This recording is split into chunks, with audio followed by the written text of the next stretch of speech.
Seguimos esta noche en Minuto Uno, la realidad, diariamente, nuestro compromiso con ustedes y con la realidad, con lo que otros no te cuentan y con lo que otros no te muestran. En un día negro realmente, lo decíamos al inicio, ya no solamente ni para un gobierno, sino para el país, con los datos que se conocieron de la peor caída desde el 2009 a la fecha que ha tenido la economía argentina, derrumbada en un 5,8 en mayo, con un proceso creciente de recesión, 5,8 en mayo, la peor caída en la era Macri y la peor desde el 2008, es 1,4 respecto a abril. Anticipaba recién también Fernando que ya los datos de junio también están marcando otro número negativo, ¿no? Por lo menos lo que adelantó Orlando Ferrer, la consultora que tiene muy buenas estadísticas sobre la actividad fabril, dice que cayó 5% las actividades en la fábrica. Venía de caer 1,4 según el EMAE en mayo. Bueno, Orlando Ferrer dice 5% cayó la actividad industrial durante el mes pasado. Pero vos sabés, Gato, que estaba repasando algunos números porque estábamos hablando de lo que es la caída de la actividad. En el gobierno dice, bueno, nos pegó la sequía, nos pegó la devaluación, nos pegó el paro de camioneros en Brasil, todo eso en el resto del año no lo vamos a tener, así que va a andar mejor. Pero cuando uno ve los números de hoy, la tasa de plazo fijo, 35%, la tasa del call money, del préstamo entre bancos, 38%, la tasa de descubierto en cuenta corriente, 48%. No hay forma de desarrollar una actividad económica en el resto del año si uno tiene en cuenta estos valores. Es imposible poder ir. Ahí tenemos lo que anticipaba BAE Negocio, otro indicador que ratificó la crisis, la inversión PYME en su peor momento en 2 años. Empresarios auguran un escenario complejo. El 51% de las industrias no prevén aumentar su dotación de personal y el 40% considera reducirla. Hoy hay noticias ya de que una nueva planta industrial que produce termotanques para uso familiar está discontinuando la línea, suspendiendo a los trabajadores y presentándose en convocatoria de crisis porque se le desplomaron las ventas y le duplicaron los costos.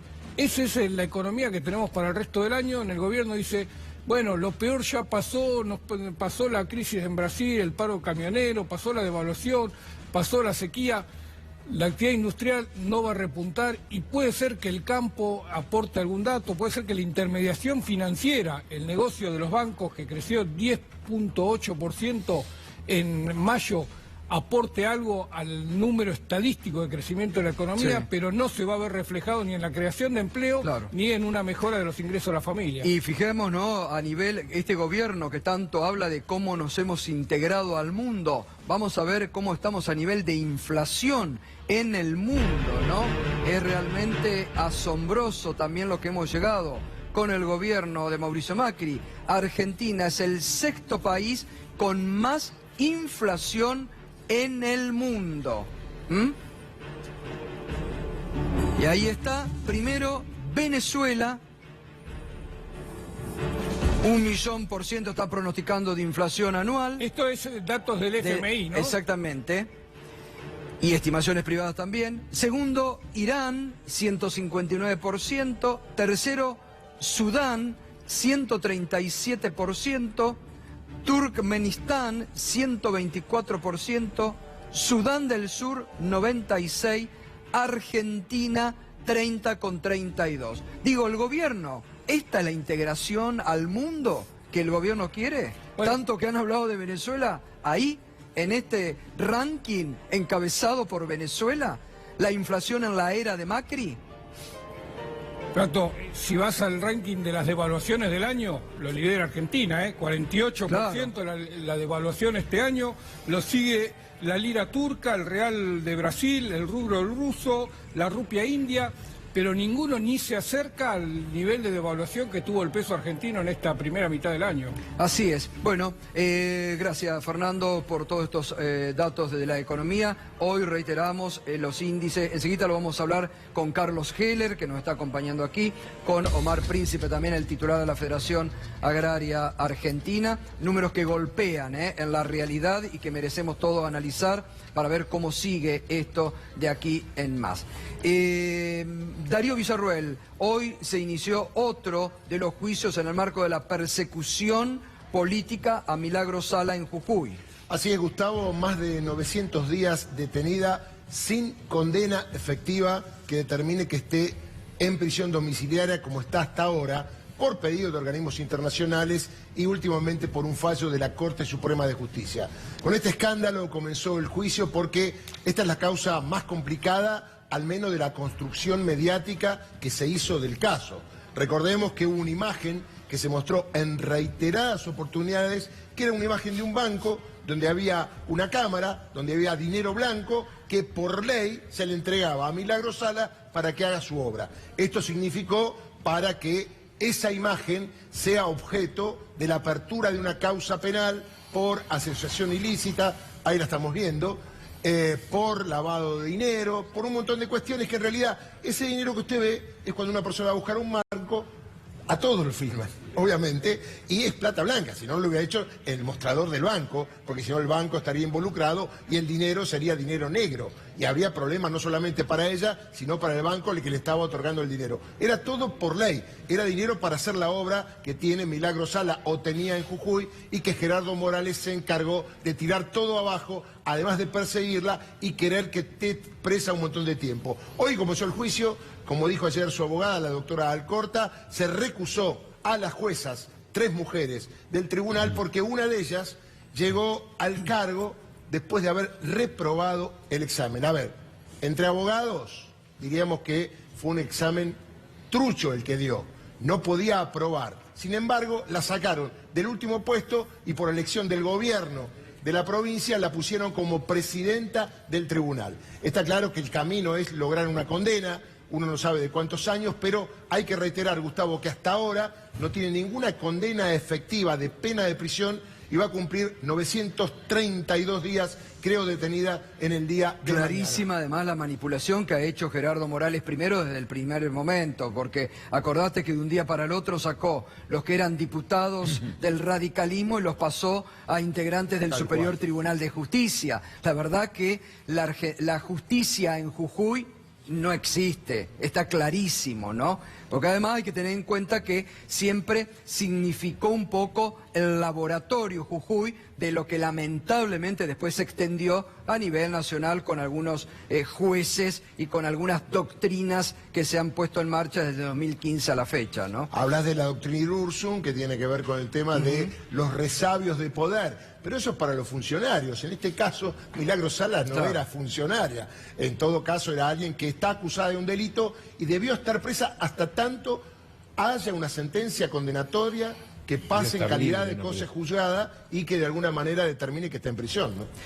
Bueno, enseguida también Darío Villarruel tiene un anticipo en cuanto a una noticia sobre un testigo fundamental en la causa Santiago Maldonado, enseguida lo va a contar. Vamos a los números de la realidad. Estos son datos de la Universidad San Andrés, que realiza una medición de confianza muy seria realmente. Fíjese, aprueba o desaprueba la gestión de Macri. ¿Aprueba mucho algo? 37. ¿Desaprueba mucho o algo? 45%. Creciendo, ¿no? La insatisfacción en el Poder Ejecutivo Nacional, muy insatisfecho, 43%, algo insatisfecho, 31%. Suma 74% de insatisfacción en la labor del Poder Ejecutivo Nacional, esto es Mauricio Macri. En el Senado, instituciones que mide esta encuesta, 41% algo insatisfecho, 38% muy insatisfecho 41%, perdón, algo insatisfecho 38%, diputados 46, 34, y mire la Corte, es uno de los órganos que más desaprobación tiene en la opinión pública.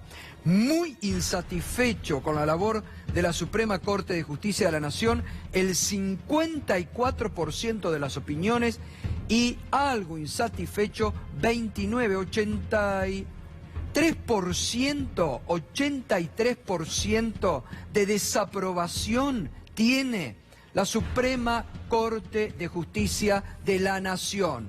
Creo que algo está queriendo decir esto también, Darío, ¿eh? La verdad que es si no se dan cuenta... Preocupante porque, a ver, la economía va y viene, la política va y viene, pero la justicia mete preso a personas, y saca los bienes. Bueno, ahí está. La verdad que no se confíe en la justicia es muy preocupante para el futuro del país. Digo, uno será porque es abogado y le comprende la general de la ley, pero si no hay justicia, estamos perdidos, ¿eh? Bueno, y había una placa más, creo que daba. Intención de votos en las elecciones, por primera vez también se da que en un 33% la ciudadanía dice que votaría por algún candidato de la oposición. 27% votaría por un candidato de Cambiemos, 32% no sabe, indeciso, y 8% no contesta, ¿eh? Pero además, otro parangón de esta encuesta, que no está acá, pero que hoy la leímos en forma completa, desde las elecciones de octubre del 2017 al día de hoy, la gestión del gobierno de Mauricio Macri cayó 29 puntos. 29 puntos. Es el mayor derrumbe que se ha producido en la gestión, cómo miden, cómo los argentinos consideran la gestión del gobierno Macri. Cayó 29 puntos, se ha desmoronado la opinión negativa sobre el gobierno de Mauricio Macri. Darío, vamos con un testimonio logrado en las últimas horas muy importante para la causa Santiago Maldonado, que en la semana próxima se cumple un año de la desaparición forzada. Exactamente, la declaración es en Chile.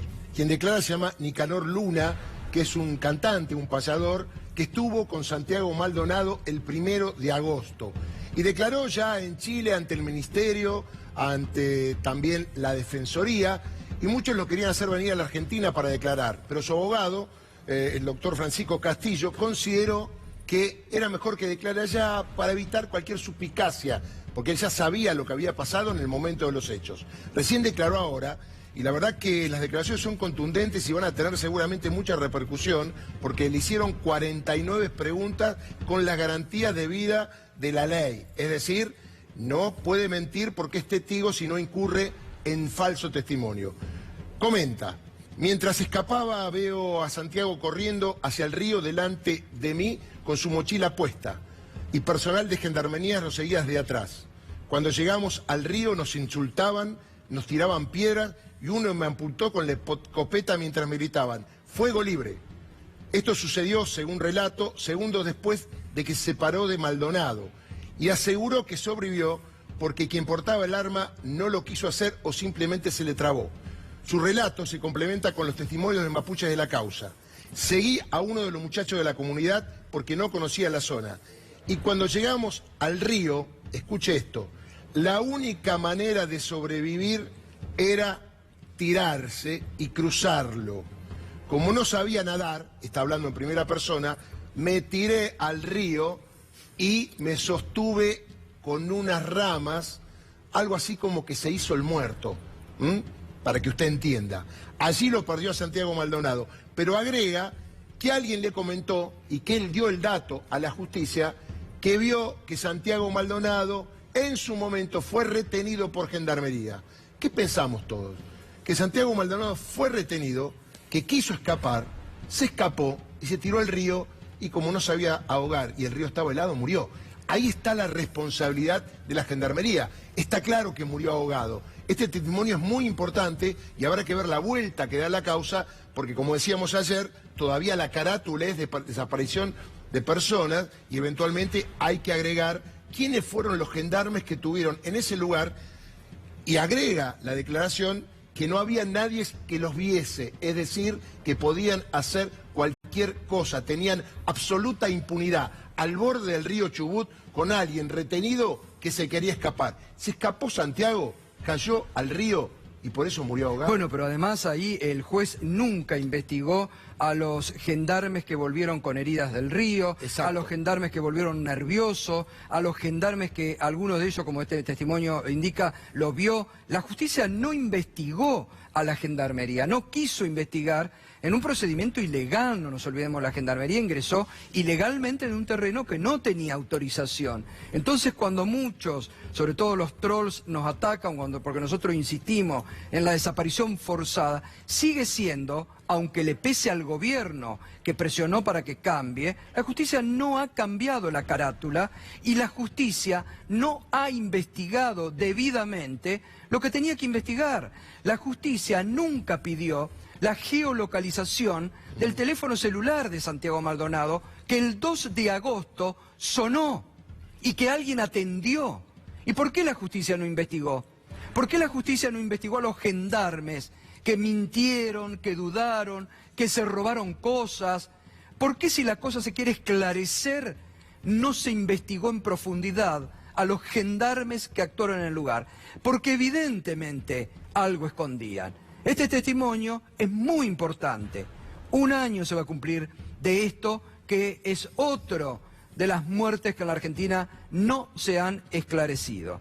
Y no nos olvidemos que 1 año atrás hablaba el gobierno, la ministra de Seguridad, de la amenaza RAM, tal vez preparando el terreno para lo que quieren hacer con las Fuerzas Armadas, actuando tal vez frente a la amenaza RAM, que nos iban a venir a tomar al Estado argentino. Después desapareció, nunca más hablaban de la amenaza.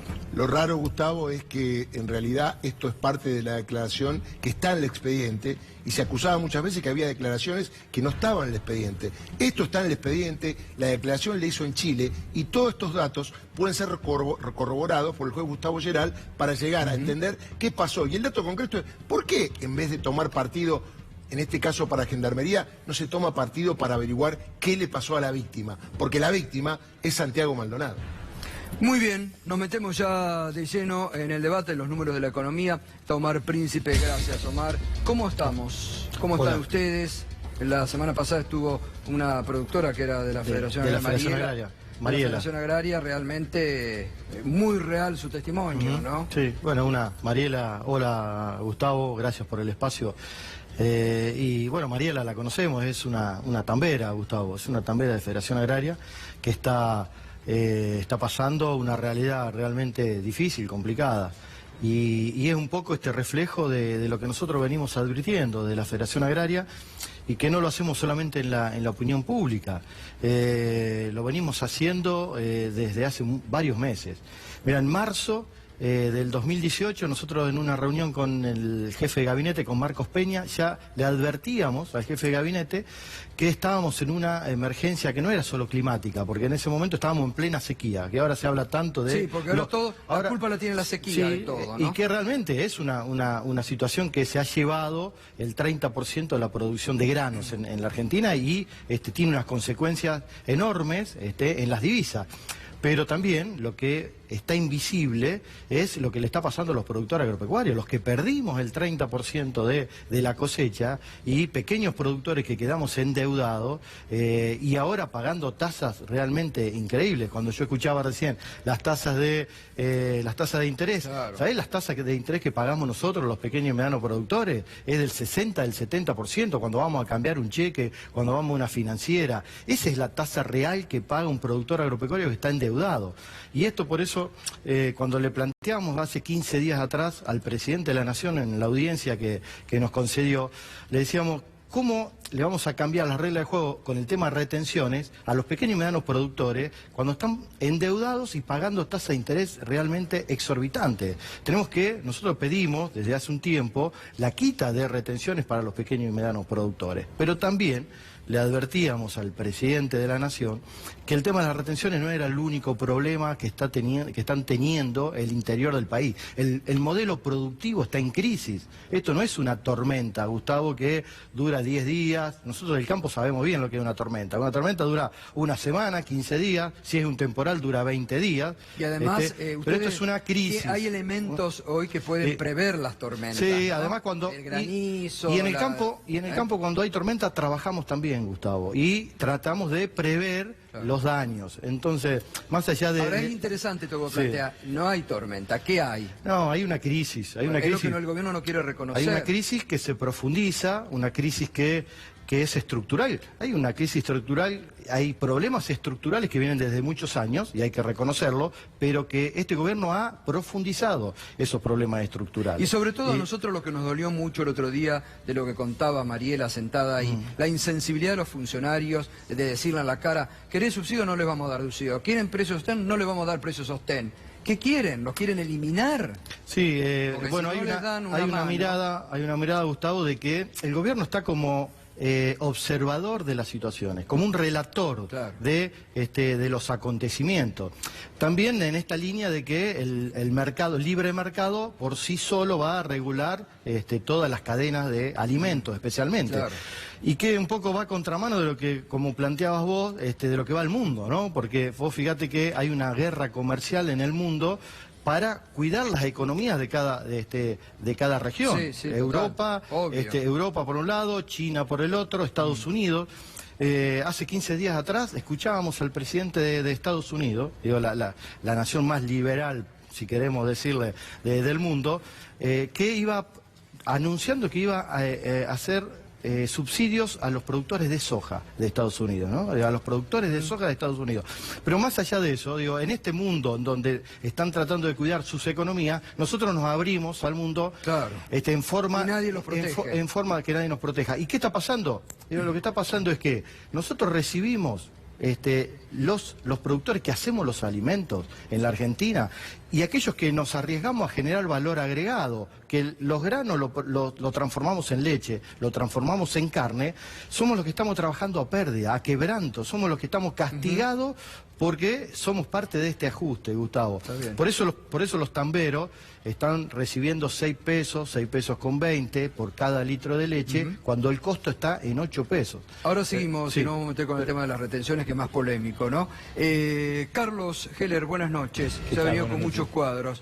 ¿Ya estamos en recesión en la Argentina con esto, la caída del 5,8 de la actividad económica en mayo? No, Fernando decía en junio 5%. No. Pero ese dato que dio Fernando, que yo lo traía en un grafiquito, que esto es oficial, este es el gráfico del estimador de actividad mensual de actividad económica. Y esto es lo que está pasando. Picada total. No es este mes, los últimos 2 meses dio negativo y todo indica que el tema se va a mantener, porque no hay ninguna razón para que se revierta. En el esquema que está planteado la política económica de este gobierno, por ejemplo, el dato de la fuga de capitales, que hoy también está dando vuelta y que se conoció. En lo que lleva este gobierno de gestión, ¿sabes cuánto hay de formación de activos externos? Te digo el número exacto. Mirá, el número exacto son 50.799 millones de dólares. ¿A qué se parece? A las reservas que tiene... Al préstamo. Al préstamo. del FMI. ¿Saben cuánto va en el año? Nos vino a tomar examen. ¿Saben cuánto va en el año? Nos vino a tomar examen. ¿Cuánto va en el año? 16.676. ¿A qué se parece? A los 15.000 al adelanto. Es decir, una vez más... Entonces se va por una ventanilla y te dan por la otra. Se repite lo que ya pasó en los 90, que está explicado muy bien en el libro de Basualdo, de cómo el endeudamiento externo ha estado, en la época de la dictadura y demás, siempre ha sido una herramienta de financiación de la fuga. Cuando vos lo pones en un gráfico, las curvas de endeudamiento y las curvas de fuga son paralelas, absolutamente paralelas. Entonces al final te encontrás con un país muchísimo más endeudado, que no tiene solución por este camino. El otro día el ministro de Hacienda exhibía el éxito en el ajuste fiscal. Y dijo, nos ha ido muy bien porque hemos logrado superar el ajuste previsto en este periodo. Lo que no dijo es que el aumento del gasto de intereses superó con creces el ahorro, entre comillas, generado por el ajuste. Con lo cual, el resultado final del déficit que tiene que afrontar el Estado, cubriéndolo con nuevo endeudamiento, es más que antes del ajuste. Y esto es inexorablemente así, y vamos a repetir, yo ya lo dije 1000 veces, no hay una sola experiencia universal que muestre que por vía del ajuste se logra que las economías crezcan. Por vía del ajuste lo que se logra es que la gente se empobrezca, que las jubilaciones se achiquen, que los trabajadores ganen menos, que los gastos en educación, salud, ciencia y tecnología se achiquen, que los planes sociales se debiliten. Eso es lo que producen los ajustes, es una mentira. El gobierno está diciendo que el año que viene vamos a crecer. Yo estoy tratando de encontrarle la razonabilidad de ellos, a ver si se la encuentro, porque en realidad el ajuste que estamos discutiendo es el del año que viene. Los famosos 300.000 millones que quieren poner de recorte en el presupuesto que se va a discutir a partir de septiembre son recorte de gasto del ejercicio 2019. ¿Cómo crecerá la economía en el 2019 en ese esquema de ajuste? ¿Con el campo? Sí, porque este año hubo una mala cosecha, los pronósticos del clima es que el año que viene puede haber una buena cosecha, y entonces habrá allí un crecimiento del Producto Bruto, pero que no derrama sobre la gente. Porque luego tenés todo el tema de la concentración, porque una cosa son los pequeños productores de los que habla Príncipe, los tamberos y demás, y otras son las grandes compañías exportadoras, que incluso en el documento del G20 que se trató el otro día en la reunión de ministros, se habló de los precios de transferencia, de las maniobras que hacen las corporaciones, porque ya se les resulta insoportable, aún para los gobiernos de los países centrales, esto de facturar en el país de origen hacia un paraíso fiscal, para no ganar nada en el país de origen, poner la rentabilidad donde se tributa poquito, acá, y en definitiva generar una Carlos, gran estafa a las economías y a los países. Carlos, una cosa cortita, a los exportadores aquí lo desobligamos de que liquiden No con la necesidad que hay de liquidación de dólares. Le sacaron la obligación de que liquiden los dólares. Claro. Los pequeños productores que vos representás muchas veces tienen que terminar vendiéndole la cosecha a los otros. Ya lo tenemos vendido. Entonces, el negocio posterior... Hay un dato, el 80% de los pequeños y medianos productores ya vendieron, no tienen más los granos. Entonces los que acopian, los que esperan, juegan con la devaluación... Bueno, son los que pueden, los son grandes, los que obvio. Luego manejan todo este tipo de Ahora le pregunto relaciones. en un ratito a los dos, discúlpenme, el tema de retenciones que seguramente van a polemizar. Vas a ver que no. Bueno, capaz que... Anabel, buenas noches.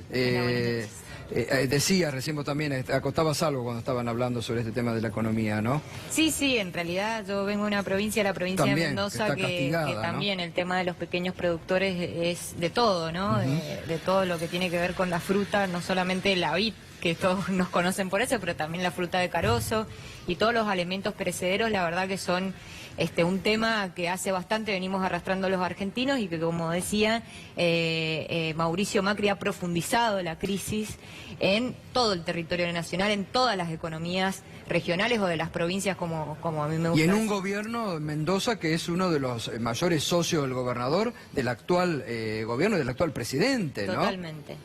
¿Cómo está la situación hoy de las economías en Mendoza? Mendoza económicamente, Anabel. Mendoza económicamente tiene un déficit que venimos arrastrando y ahora se habla de 4.000, justo lo estábamos comentando, 4.100 millones de recorte por esto que tendrían que asumir las provincias, pero la realidad es que las provincias van a asumir mucho más que ese famoso 33%. ¿Por qué? Porque las obras que van a recortar del gobierno nacional se hacen en las provincias, las pensiones, las jubilaciones, los subsidios, todo se canaliza a través de las provincias. Entonces, una vez más en la historia argentina, quienes van a asumir la crisis y el déficit y el ajuste son las provincias argentinas, ni que hablar de las provincias que tienen más empobrecidas o que tienen menos capacidad para poder afrontar los gastos del Estado. Ahora te voy a preguntar, porque hoy ustedes sacaron todos los senadores de Frente para la Victoria y Unidad Ciudadana un comunicado por el tema Fuerza Armada, pero quiero preguntar a Gustavo Córdoba, que tiene números muy calentitos y recientes. Recién veíamos este estudio de la Universidad de San Andrés, el desplome en la confianza en la gestión del gobierno por parte de la población en el gobierno de Macri.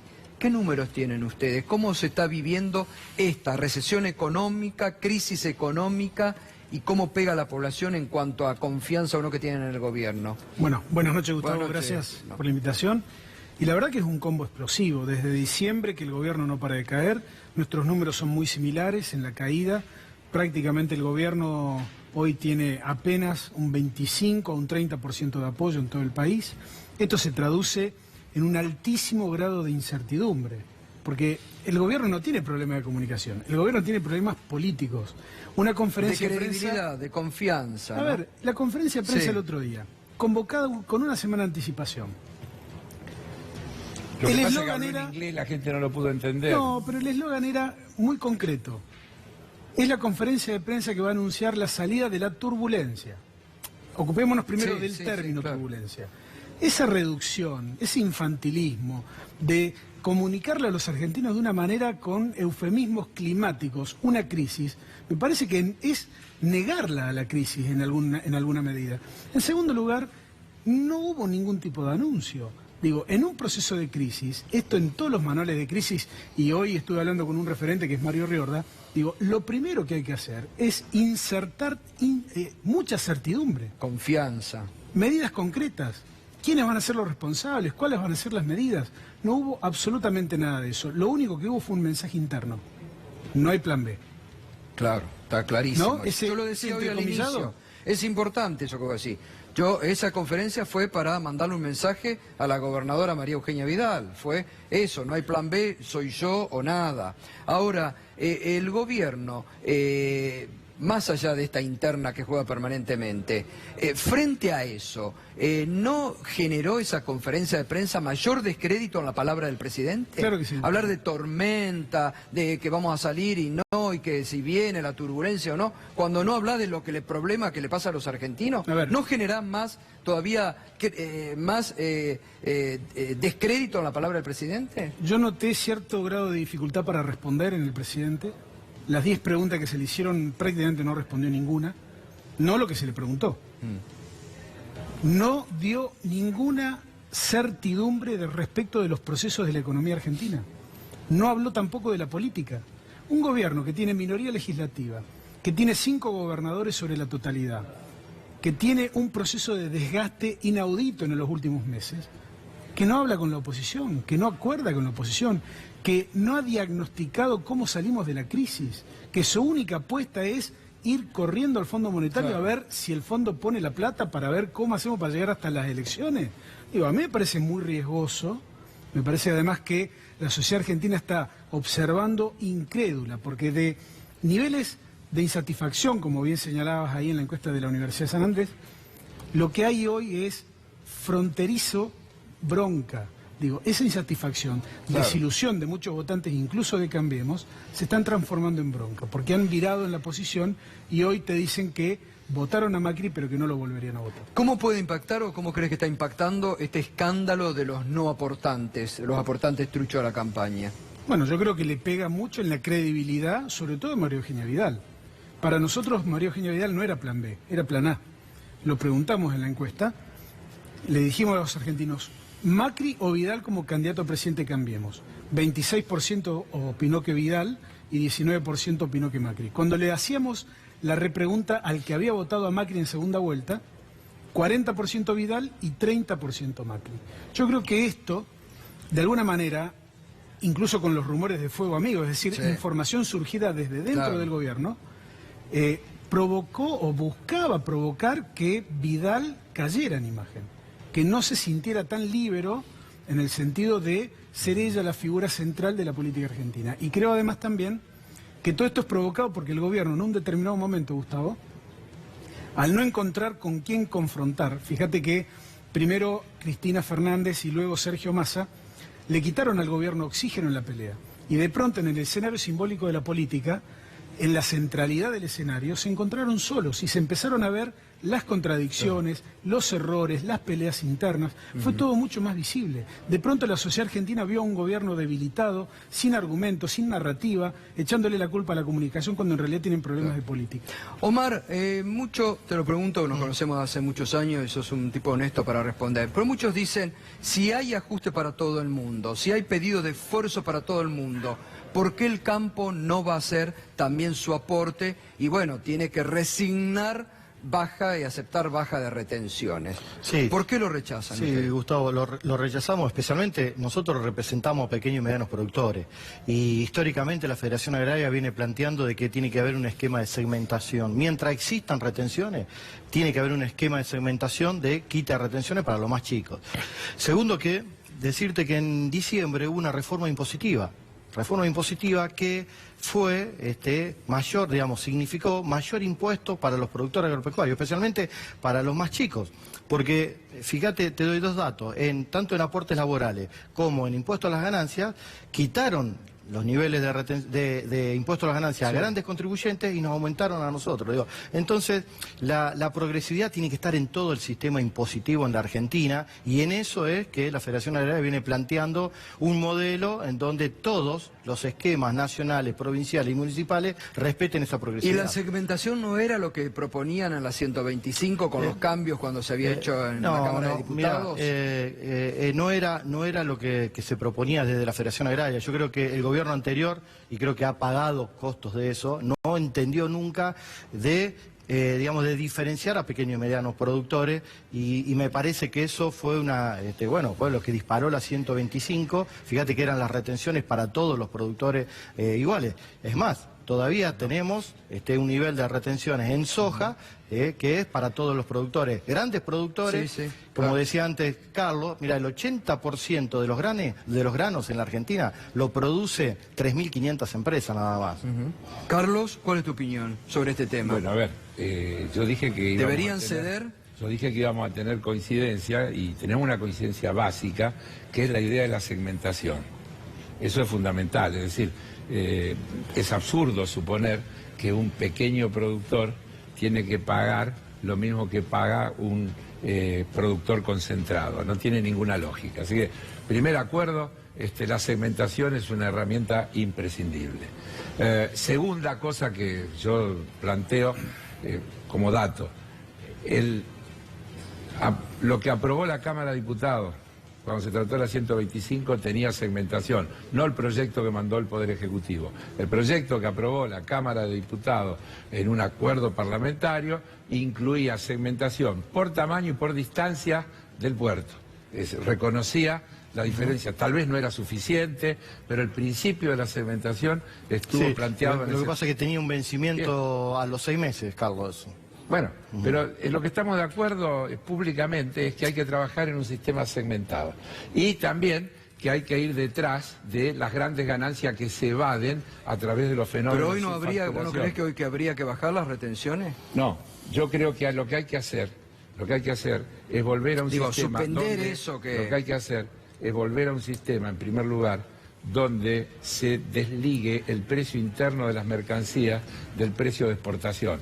Porque esa es la otra cuestión que creo que habrá que resolver y que hay que estudiarla y que hay que darle una respuesta. Pero no puede ser que el país que produce alimentos pague el precio de los alimentos al que esos alimentos se venden en el mundo. Entonces, hay que tener un esquema donde hay que asegurar una cantidad de producción al mercado local cuyo precio esté desligado del precio internacional.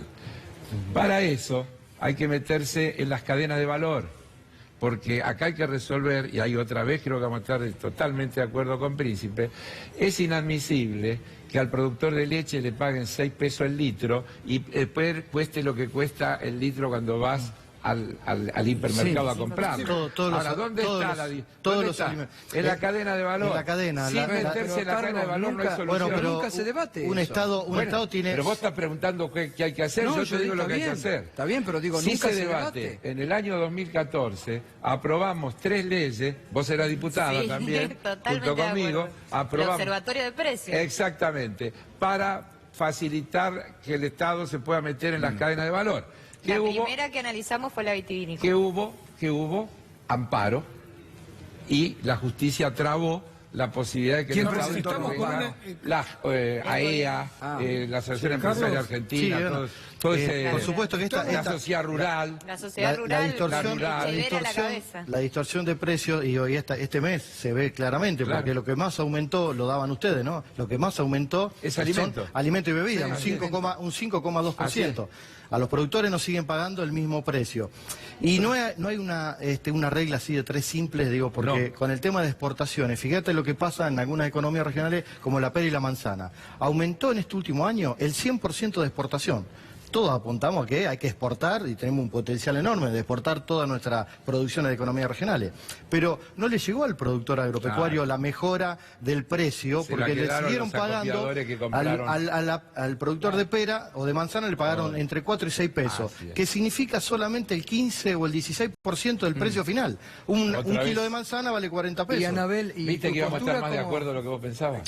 ¿Cómo es tu postura respecto al tema de las retenciones y a lo que estamos... No, respecto al tema de las retenciones coincido totalmente con Carlos Heller y también tiene que ver, también esta discusión las tenemos en las economías de las provincias, las retenciones también y la devolución de los impuestos también es un tema de las provincias, pero yo creo que más profundo es lo que estábamos hablando, que es el tema de la cadena de valor. Sí. Y no hay otra forma que la intervención del Estado, porque el pequeño productor que en su mayoría no está organizado, o está organizado por sectores o por cantidades o por territorio, pero no son a la hora de negociar los precios algo que se pueda interponer a las grandes cadenas, por ejemplo, o a las grandes bodegas vitivinícolas. Entonces el Estado es el que tiene que mediar.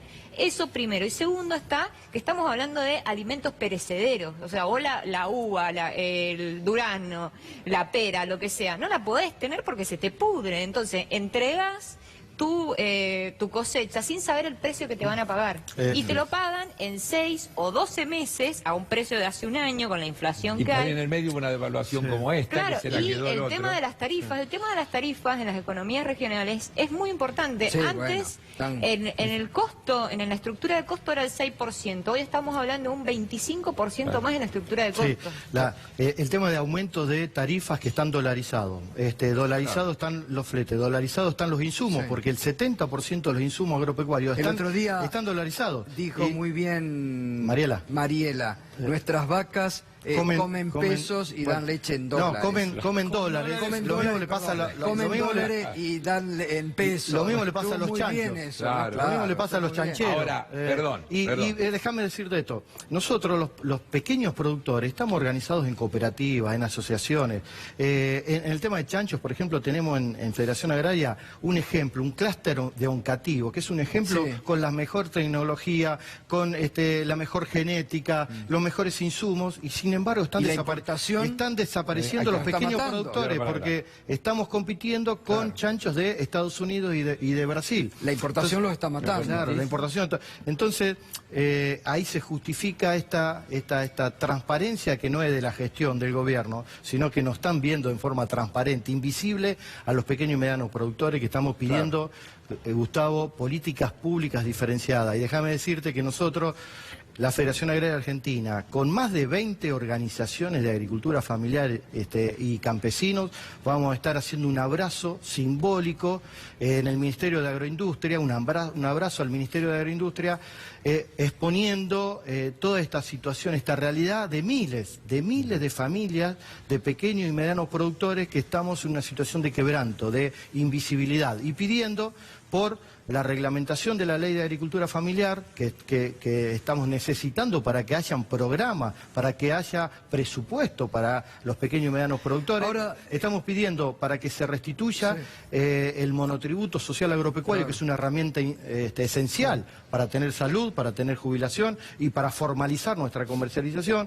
Y también vamos a estar pidiendo la reincorporación de los trabajadores del Ministerio de Agroindustria, de SENASA y del INTA, que también son parte de este ajuste que tiene el gobierno, y pidiendo por toda esta situación de políticas públicas diferenciadas para los productores que los alimentos que nosotros producimos van al mercado interno, van a los argentinos. Claro. Entonces, por eso, ¿tienen un ministro que podría decirse del palo? ¿No les da bola? Bueno, el ministro nosotros, es más, el ministro de Agroindustria viene como presidente de la Sociedad Rural Argentina.